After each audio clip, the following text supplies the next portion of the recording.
Messieurs, dames, bienvenue à bord de cette capsule. Vote, déclaration de paix, New York, ONU. Eh bien, il s'agit tout simplement du vote de la résolution sur la résolution de la solution pacifique, la solution de deux États en Palestine. Et là, en cette page de garde, vous avez donc le tableau et du point de vue des résultats, sans trop tarder, du point de vue des résultats, je vais l'élargir. Voilà, je l'ai donc beaucoup plus en grand. Ça s'est passé le 12 septembre dernier, dans le même temps où avant il se passait de très bonnes choses, de mauvaises choses, selon de quel côté on se situe, au Moyen-Orient. Je vais essayer donc de lier tout cela, condenser et en tirer donc des enseignements pour les États d'Afrique.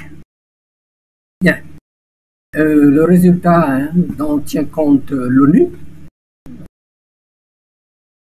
par habitude et pratique, je dirais de maison, donc ceux qui sont pour, il y a 142, et ceux qui sont contre, au total 10, les abstentions 12. Ce qui veut dire en clair que ceux qui ne participent pas au vote ou sont absents pour différentes raisons, l'ONU n'en tient pas compte. Ça va de soi. Bien. Mais pour aller plus loin, je me suis surtout intéressé aux États africains.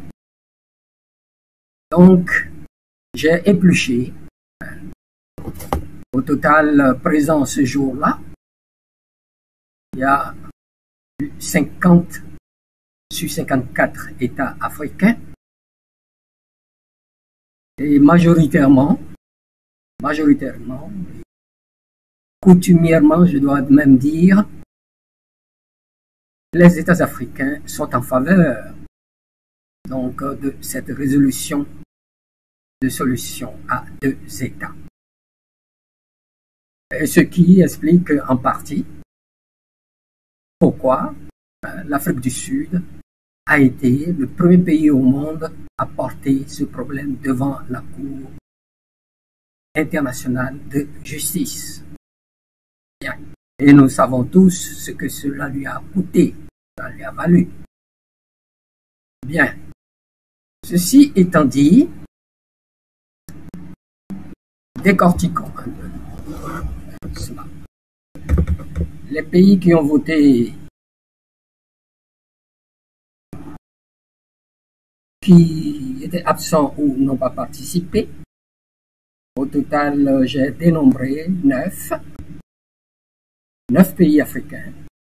Eswatini, anciennement Lesotho, la Centrafrique, le Bénin, la Guinée, Guinée-Bissau, le Libéria, Madagascar, Malawi, Tunisie, la Zambie. Alors, je me suis demandé pourquoi. Ensuite,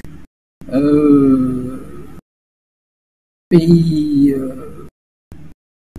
contre, aucun pays africain, donc 0 pays africain. Maintenant, pays qui se sont abstenus. Il y en a au total 4. Cameroun, Éthiopie, la République démocratique du Congo et le Sud-Soudan. Le nouvel État africain né en 2011, comme nous le savons tous, et ils sont présentement en guerre. Même s'ils sont présents là-bas, ils ont certainement des raisons. Mais avant d'aller donc plus loin, je vais partager avec vous juste deux commentaires. Deux commentaires que j'ai vus ici d'un monsieur. Bien, après ce vote, le Cameroun et la République démocratique me laissent amer. Si j'étais ressortissant de ces pays, la colère m'aurait étouffé. Je ne juge pas, je lis tout simplement pour vous l'appréciation que cela a provoqué un peu certains. Le deuxième commentaire, je n'irai pas plus loin, un autre. C'est pour ça que je soutiens pas la RDC. De ce qui se passe à Goma, parce qu'il ne sert pas l'exemple pour la chose qui se passe à Goma. Bon, ça c'est pas d'exemple pour ce qui se passe à Goma, pour voir à quel moment c'est douloureux. Free Palestine avec 4 fois le drapeau de la Palestine. Je m'arrête sur ça. Bien. Donc le plus intriguant, pour moi aussi, peut-être pour vous, chers internautes, c'est ces abstentions. Alors, je commencerai par dire que majoritairement, les États africains ont porté toujours dans leur cœur le problème palestinien et donc ont démontré par là leur comportement panafricain et anticolonialiste.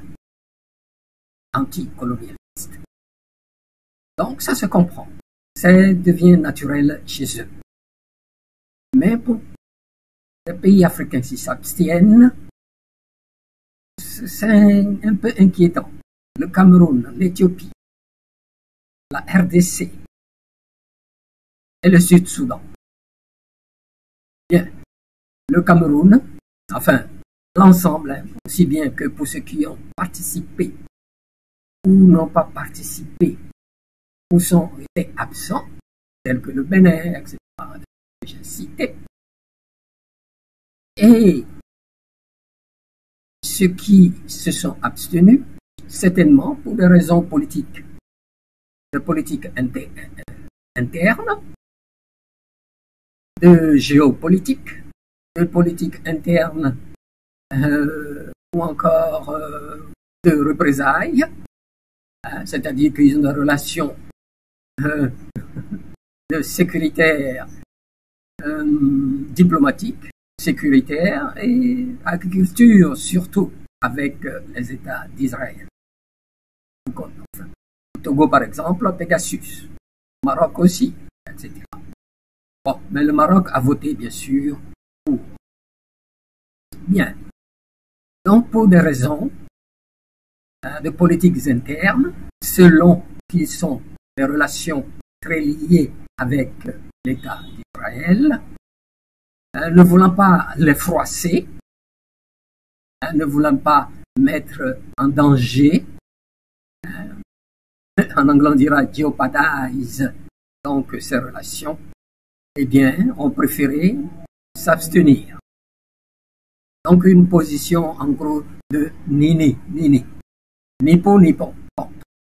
Ça aussi a été le cas dans le passé quand une résolution semblable en mai 2024 a été aussi votée par l'Assemblée générale des Nations unies. Donc la peur de représailles d'Israël ou de l'allié tout-puissant, je dirais même le parrain tout-puissant des États-Unis d'Amérique. Donc, pour ne pas perdre un certain nombre de relations et d'accords qu'ils les avaient avant. Bien. Donc, c'est démontré quand il s'agit de la Palestine de manière résolue. Les États africains ont démontré leur solidarité avec la Palestine. Ceci étant dit, je reviendrai peut-être là-dessus. Je vais vous amener, nous allons aller rapidement voir le Qatar. Eh bien, comme vous le savez tous, hein, dans le même moment, 11, 12, jusqu'au 13, 15 par là, l'Israël, vous le savez aussi, sa politique. L'Israël, d'abord, c'est la tête de pont de l'Occident dans ce pays, dans cette région du monde, et sa politique, sa stratégie principalement a été de créer la stabilité chez lui, mais semer l'instabilité chez ses voisins en premier. Alors, le Qatar a été frappé sous le prétexte que, enfin, frappé par Israël, sous le prétexte qu'ils s'en vont donc éliminer les responsables d'Hamas au Qatar. Avant cela aussi, hein, il y a eu, j'espère que vous vous souvenez, l'Iran est allé également pour attaquer les bases américaines là-bas. Le Qatar, c'est un secret pour personne, est un partenaire très fidèle de l'OTAN, un allié solide des États-Unis d'Amérique. C'est pas moi qui le dis, ça vient de Donald Trump et presque tous ces États. Il a effectué récemment, il n'y a pas si longtemps, une visite là-bas. On lui a même offert un avion présidentiel. Qu'est-ce que les Émirats, ces Émirats et ces pays arabes, de l'alliance de la Ligue des États arabes, ne feraient pas pour faire plaisir aux États-Unis? Mais ça n'empêche pas l'Israël de les attaquer à gauche, à droite, le Liban, la Syrie, etc. Ça ne les empêche pas. Fort donc de soutien donc, du parrain, ou des parrains, je dois dire, les États-Unis et l'Occident en général, à savoir l'Union européenne, l'OTAN, etc. Ils travaillent la main dans la main. Et on veut nous faire croire qu'ils n'étaient pas au courant, surtout les États-Unis d'Amérique. Je ne vois pas pourquoi le Mossad et la CIA organisent quelque chose et Trump va nous dire qu'il n'est pas au courant. Bien. Mais regardez bien cette salle, c'est là qu'ils ont fait cette salle qui fait leur réunion. C'est très joli, ça c'est du point de vue de la forme. Un U en forme de fer de cheval, hein, pour les sabots de cheval, spacieux, montrant au monde, hein, leur opulence, que je n'envie pas, du tout. Mais je vais donc faire jouer ceci pour que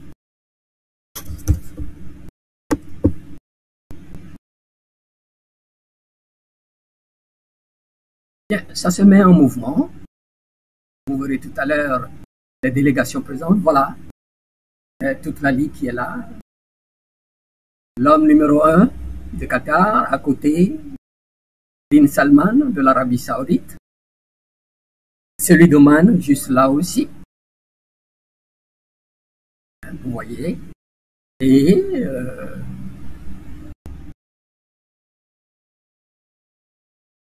là, on voit une forme d'unité face à l'Israël. Mais cette unité, hein, en fait, je me pose la question, hein, n'est-elle pas que de façade? Et je viens à ceci. Quand l'État d'Israël a été créé en 1948, je n'ai pas toujours compris pourquoi en même temps l'État palestinien qu'on cherche à créer maintenant n'a pas été créé en ce moment-là pour nous éviter tous ces problèmes. Que ma foi, maintenant l'Afrique porte de ses deux bras et qui coûte très cher pour le moment à l'Afrique du Sud. À l'Afrique du Sud. Bien. Ceci étant, je me demande quelles sont les raisons. La raison en est bien simple. La première raison qui me vient à l'esprit, c'est que l'Occident, avec les États-Unis en tête, font cosy, hein, c'est-à-dire cherchent à faire l'amitié avec ces États, tout simplement, pour leur opulence, leur richesse, c'est-à-dire c'est leur pétrole qui les intéresse en premier. Cela explique qu'en 1973, quand le président Nixon a décroché le dollar américain de l'or et a rendu la monnaie de commerce international, c'est grâce à l'accord de l'Arabie saoudite. Donc ils sont dedans donc pour eux-mêmes. Et la deuxième raison que je vois, ces États sont tous des monarchies féodales, mais ils ont énormément de richesses sous leurs pieds et donc qui intéressent les grands de ce monde. Bien. Troisièmement, venant à la Palestine, le golfe de la Palestine s'est prouvé est également riche en pétrole et en gaz. Et Gaza, la Palestine, Gaza, tout ça, on a entendu dès que, ma foi, Monsieur Maga est arrivé, il a dit, après donc l'agression du 7 octobre dernier, que je n'approuve pas, et les représailles d'Israël a été donc de détruire complètement la Palestine. Quand bien même Hamas a été leur fabrication pour faire contrepoids à l'OLP, c'est-à-dire à l'autorité de la Palestine, de Yasser Arafat.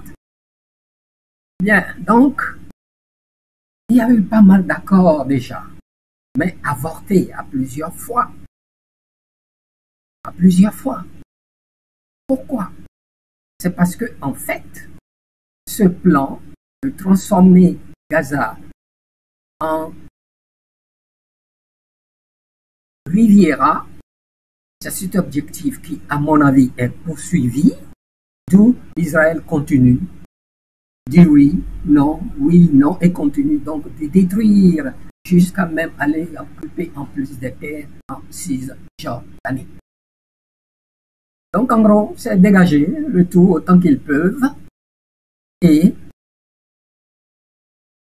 l'allouer à des propriétaires immobiliers et ils vont transformer cette partie du monde en riviera. Et en plus, exploiter les richesses du sol et du sous-sol de cette partie du monde. Pour le bénéfice de qui? Pour qui vous connaissez. Puisque c'est eux qui le font. Et l'Israël leur sert toujours de tête de pont. Bien. Ensuite, les attaques sur Qatar. Quand bien même ils font toute cette gesticulation, je parle des pays arabes, les différences ou les divergences entre elles sont très énormes quand il s'agit des intérêts individuels de chacune de ces monarchies. Donc, les Palestiniens n'ont rien à entendre de ça. C'est pour ça d'ailleurs qu'ils ne veulent pas qu'on les dégage de là, ou qu'on les amène en Afrique, en Ouganda, ou qu'on les amène au Kenya, ou je ne sais pas où. Et ils se battent. Ce courage doit nous servir de ressort pour que nous, les pays africains, nous maintenons notre position de dignité, de justice, de solidarité vis-à-vis d'eux. Bien, ceci étant, il se passe de très bonnes choses dans le Sahel. Il se passe de très bonnes choses dans le Sahel. Avec nos 3 États pionniers qui ont réussi à rompre avec la néocolonie française, avec la France-Afrique, avec le précaré. Mais ce n'est pas facile. C'est un combat difficile, ça continue avec toutes les agressions grâce aux terroristes qu'ils équipent, qu'ils forment et qu'ils instrumentalisent. Et il faut le dire aussi, avec l'appui de certains de nos dirigeants, tels que Alassane Dramane Ouattara, Akufo-Addo, celui de Guinée-Bissau qui va avoir des élections repoussées plusieurs fois dans quelques jours, il va certainement gagner d'après ce qu'elle dit. Le Togo avec Yadema, les Patrice Talon qui, bon, ont quelques velléités d'indépendance ou de souverainisme que je mets entre griffes, mais s'en vont pour attaquer un pays frère qui depuis des siècles vous vivez ensemble. Voilà.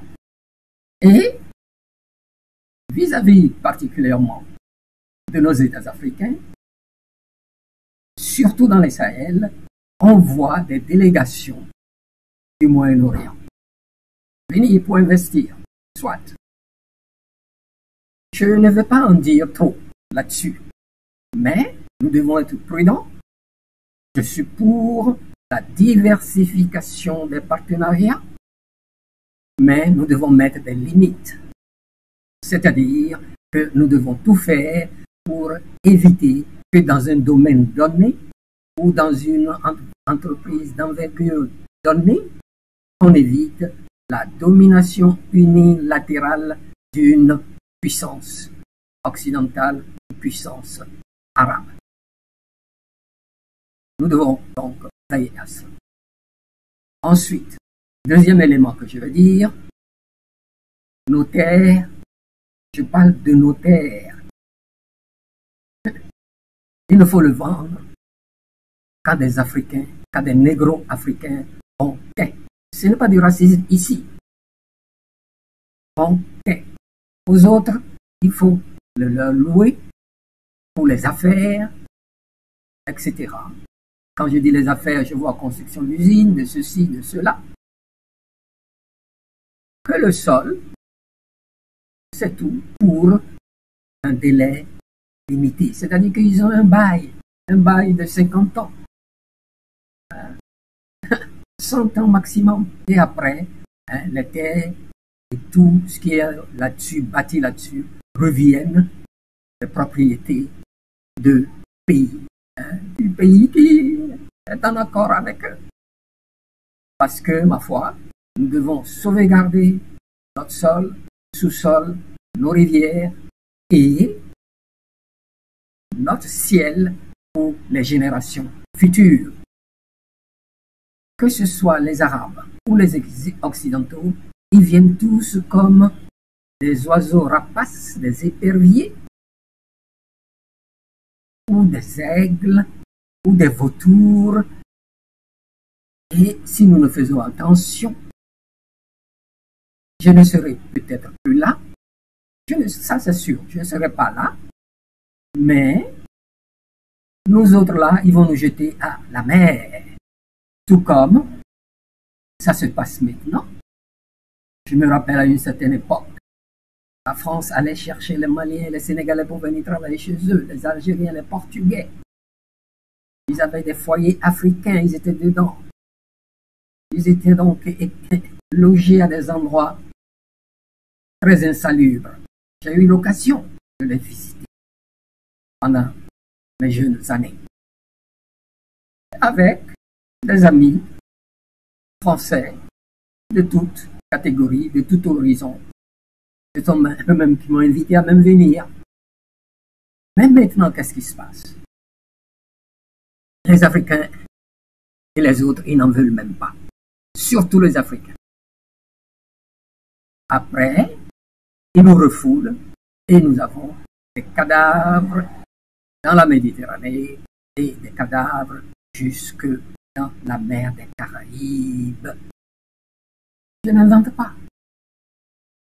Et quand ces petites embarcations qui quittent les côtes du Sénégal chavirent et viennent échouer dans la Caraïbe, que ce soit en Barbade ou à Trinidad ou ailleurs, c'est des squelettes.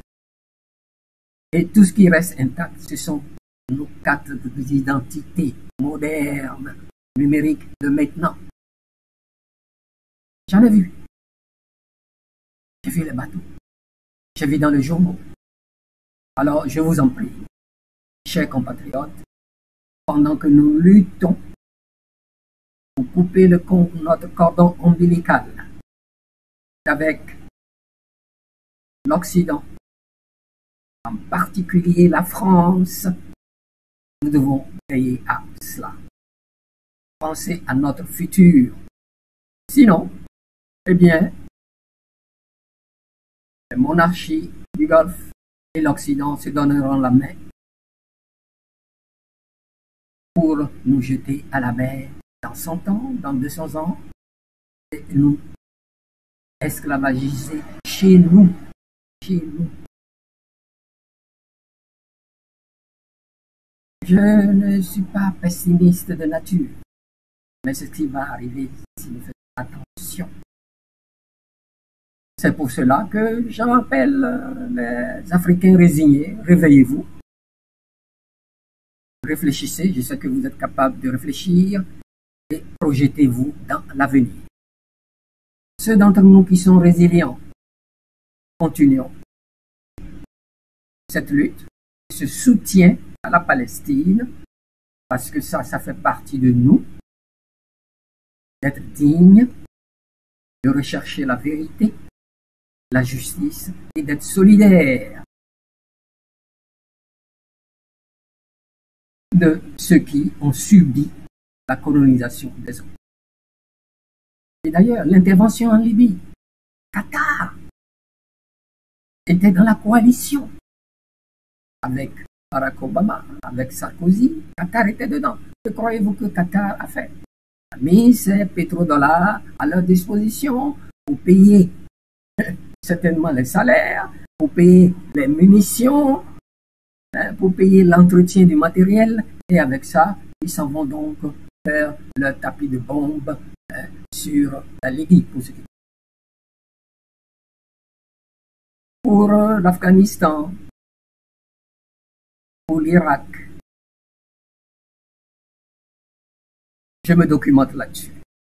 Ça ne m'étonnerait pas que ces richissimes Arabes du Moyen-Orient, surtout l'Arabie Saoudite et le Qatar, voient l'Oman, pourquoi pas, mais financer la logistique qui ont attaqué ces pays-là.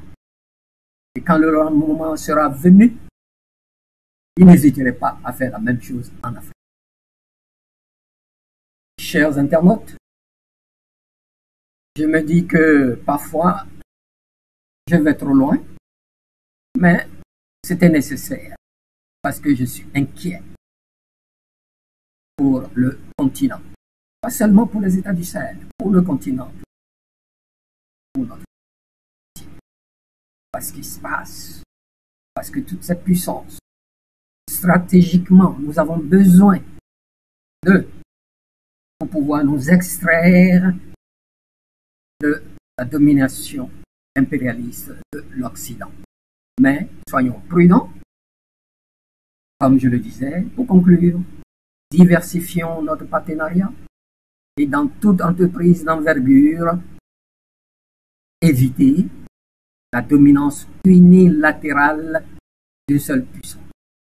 En particulier, dans le domaine de la monnaie, dans le domaine militaire, dans le domaine industriel, extractif, etc. Et quand il s'agira de la démographie, faisons très attention. Faisons très attention.